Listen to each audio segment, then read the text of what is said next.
Buenos días, buenas tardes, buenas noches, dependiendo de la hora que nos estén escuchando. Sean ustedes bienvenidos a un programa más aquí en Grado Cero. Y pues hoy nos vamos a dar un gusto del bueno. Vamos a platicar con el doctor Matthew Goodman, que es profesor en antropología en la Universidad de Brown University. Y es un profesor que ha trabajado durante mucho tiempo la cuestión del género, pero desde una perspectiva bastante interesante. Lo trabaja desde América Latina, ¿no? Yo creo que la primera pregunta que yo le haría es sobre su trabajo. ¿Por qué trabajar el género? Y dos, ¿por qué trabajarlo en una sociedad que puede ser inclusive muy complicada como la latinoamericana? Bueno, para mí es fácil hablar del primero, la cuestión de género, porque a mí me interesan las desigualdades sociales en América Latina, en Estados Unidos, en China, en donde sea. Y porque si vamos a cambiar una desigualdad social, tenemos que entenderla. Y segundo, en términos de América Latina, yo creo que mi motivo al principio tenía que ver con el racismo en Estados Unidos en cuanto a los latinos. Y hay mucha gente en Estados Unidos, ahora tenemos a Trump, ¿no? Que piensan cosas muy feas y muy equivocadas en cuanto a América Latina. Entonces yo creo que como investigador de Estados Unidos me toca tratar de entender mejor América Latina y tratar de explicar lo que he aprendido a un público más amplio en Estados Unidos. Usted en sus trabajos ha revisado varias categorías, no sé si sea el nombre adecuado y ahorita usted me corregirá, que se han asociado mucho a la cuestión de género en México. Por ejemplo, la categoría del mandilón, ¿no? La categoría del machismo. Y una de las cosas que a mí me llama la atención con mucha de la opinión pública es que a veces confunden o piensan que la antítesis del feminismo es el machismo, ¿no? Entonces no sé si nos pudiera ayudar a entender, o a los jóvenes, ¿cuál es la distinción entre estas categorías que se han creado aquí en América Latina y si operan como oposición al feminismo o qué es en sí? ¿Cuál es el problema?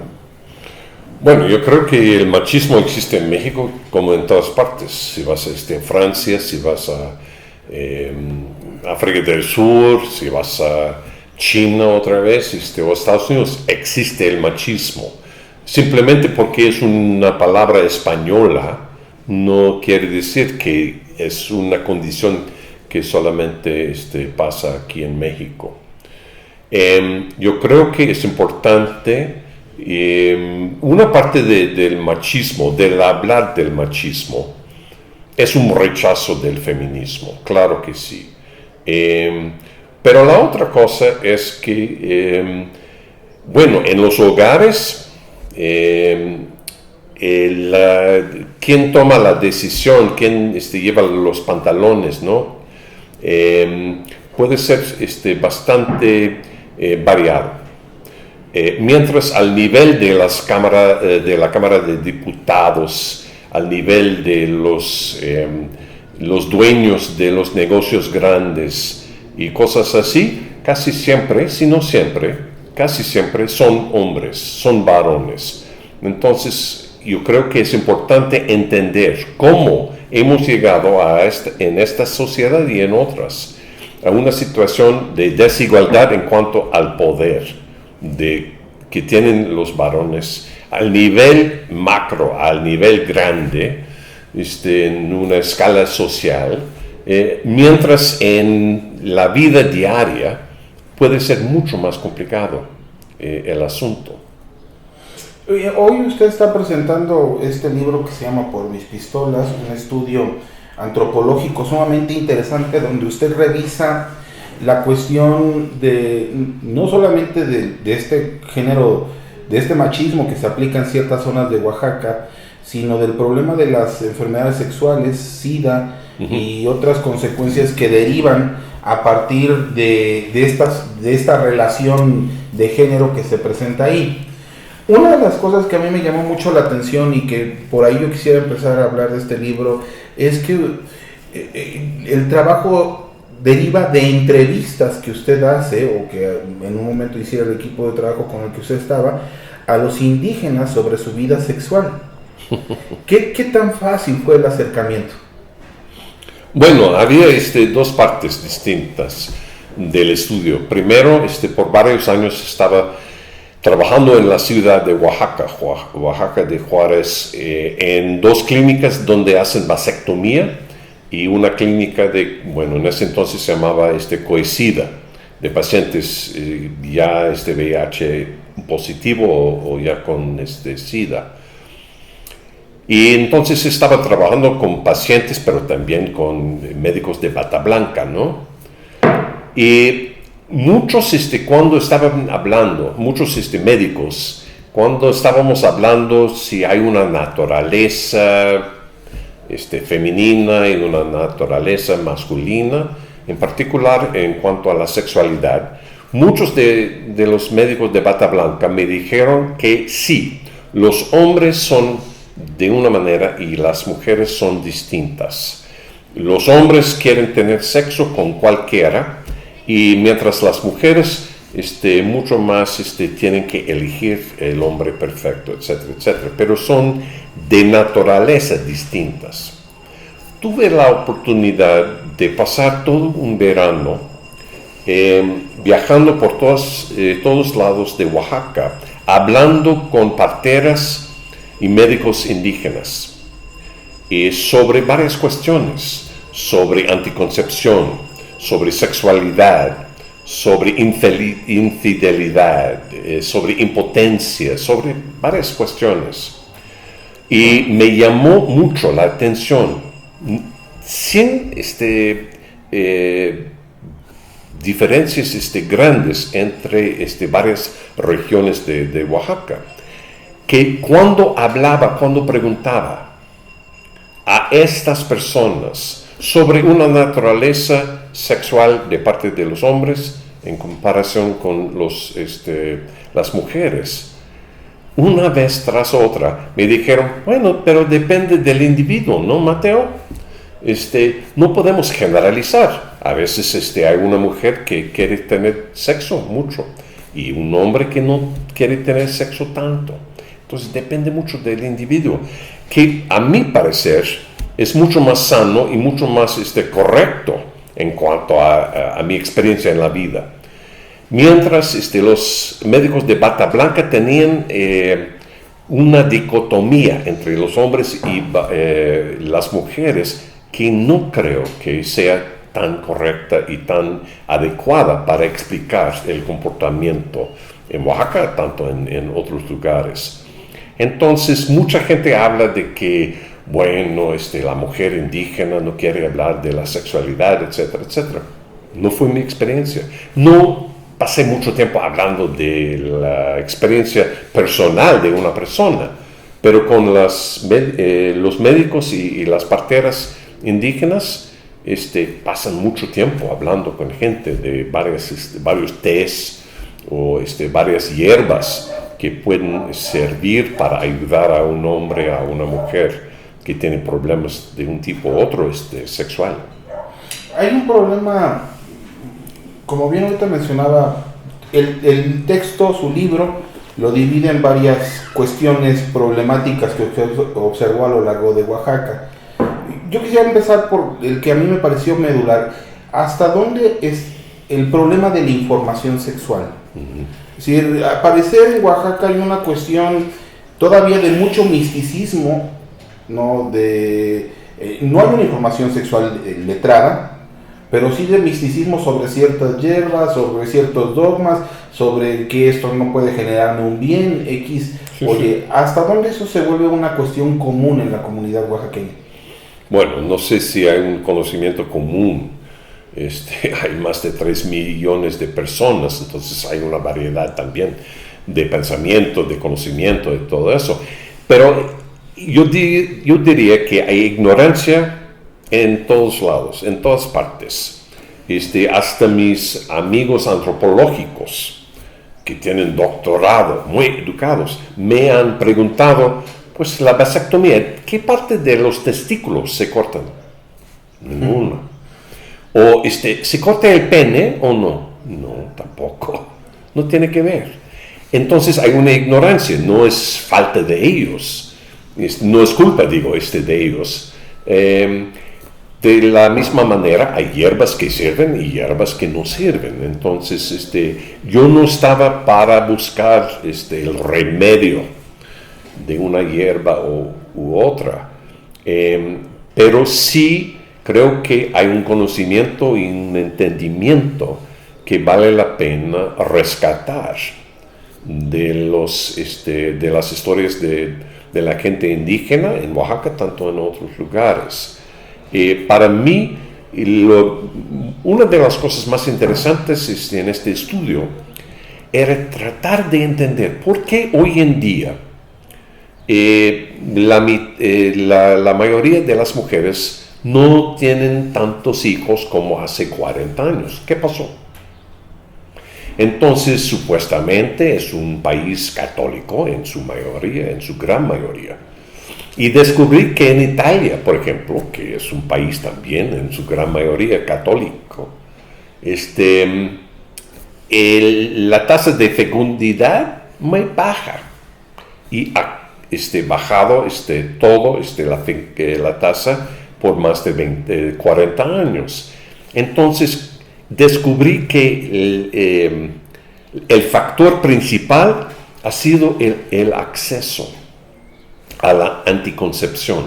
Entonces, al principios de los años 70 en México, fue accesible en las ciudades grandes como México, la anticoncepción bastante sana y confiable.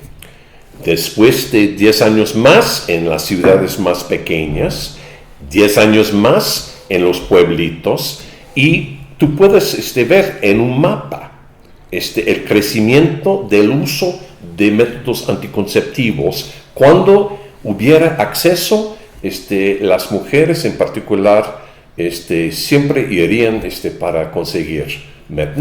Perdón, es una exageración, no siempre. Hay un porcentaje pequeño de mujeres y hombres que no quieren usar anticoncepción, pero el porcentaje es pequeño. La gran mayoría de los hombres y mujeres que tienen relaciones heterosexuales y no quieren tener hijos, cada vez que tienen el sexo, usan métodos anticonceptivos. Y es cuestión no de la religión, sino del acceso y el entendimiento de lo que pueden hacer para evitar un embarazo. Hay una anécdota muy simpática que usted cuenta de un trabajador de una gasolinería que se fue a hacer la vasectomía y que le pidió de favor que guardara la foto para que la pusiera en su gasolinera. Es decir, de una u otra forma, no sé cómo se hayan convencido, pero él pensaba que podría ser un ejemplo para los demás también, ¿no? Bueno, para mí fue un ejemplo de mis pensamientos equivocados al principio, porque yo estaba pensando que, yo llegué un día a una clínica donde hacían vasectomías y había pasado muchas veces por ahí y asistí a, creo que total 22 vasectomías, ¿no? Entonces, esta vez cuando yo llegué, un médico me pidió que sacara fotos de la operación, del procedimiento. Y yo contesté, para nada. No, entonces yo tengo que pedir autorización, permiso del señor, el paciente, y estoy seguro de que nadie quiere que sacara fotos de él, sobre todo esta región de su cuerpo. Para mí fue una gran sorpresa, un tipo que trabajaba precisamente en una gasolinería, no solamente me dio permiso, autorización de sacar la foto, sino me pidió copias para que podría mostrar selas a sus familiares después. Entonces saqué las copias y las dejé en la gasolinería para él. Doctor, Otro de los elementos que usted habla es el de la fidelidad. Usualmente uno pensaría, o por lo menos los mexicanos nos gusta ufanarnos, presumirnos, como que somos una familia más cohesionada, ¿no? En términos de unidad familiar, pero una de las cosas que presenta es que hay una cuestión de alta infidelidad o de un entendimiento muy poco coherente sobre la fidelidad, en donde el marido puede ir a buscar otras parejas. No es tanto en la mujer sino en el hombre que va y busca otras personas, ¿no? Sí, pero ¿con quién está teniendo relaciones el hombre? Sino con otra mujer. ¿Hasta dónde esto? Entonces, si los hombres solamente salieron para tener sexo entre sí, es una cosa. Pero si están saliendo con otra mujer, ¿con quién entonces? Hay mujeres que también salen. ¿Y hasta dónde esto es una constante en la sociedad? Eso no sé. Eso no sé. Es muy difícil tener cifras precisas y confiables, porque es una cosa que la gran mayoría de las personas quieren esconder. Es como, hablar de cosas íntimas. Muchas veces no podemos hacer un experimento, una investigación científica, como los biólogos o los físicos.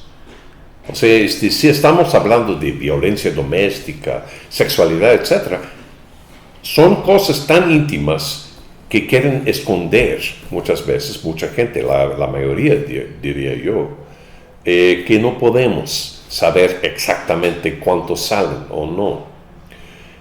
Vale la pena tratar de entender lo que está pasando. Yo creo que hay condiciones que han mejorado la posibilidad, digamos, sea bueno o malo.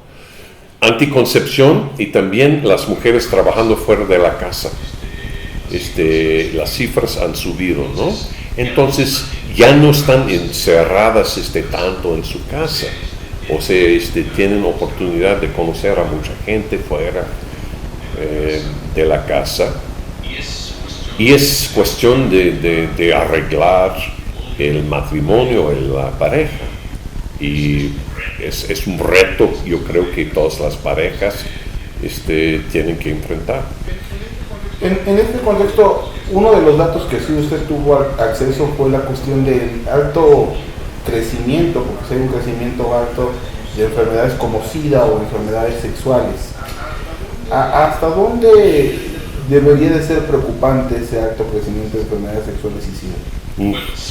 Bueno, sí y no. Yo tengo las cifras, o tenía las cifras oficiales, formales del gobierno, del INEGI, ¿no? Pero en Oaxaca, por ejemplo, sabíamos, y todo el mundo que trabajaba en ese campo sabía que las cifras fueron mucho más altas de las cifras formales y oficiales. Pero sí lo que sabíamos es que la gran mayoría, en ese entonces, principios de los años 2000, que la gran mayoría de los que estaban infectados fueron los migrantes que se habían contagiado en Estados Unidos, regresaron a Oaxaca e infectaron a las mujeres con quienes tenían relaciones sexuales. Entonces la vía de transmisión fue eso, entonces por medio de la migración. Entonces hablo de que el problema fue mucho más grave en ese entonces, porque solamente en Oaxaca teníamos medicamentos antirretrovirales para un poco más de 100 personas en ese entonces, y había mucha más demanda. Y si me acuerdo bien, hubo un debate entre el presidente Fox en ese entonces y Carlos Monsiváis, el escritor, porque Fox en ese entonces estaba diciendo que México ofrece medicamentos a todas las personas que las necesitan, las medicinas, y Monsiváis dijo que para nada. entonces estaba mintiendo.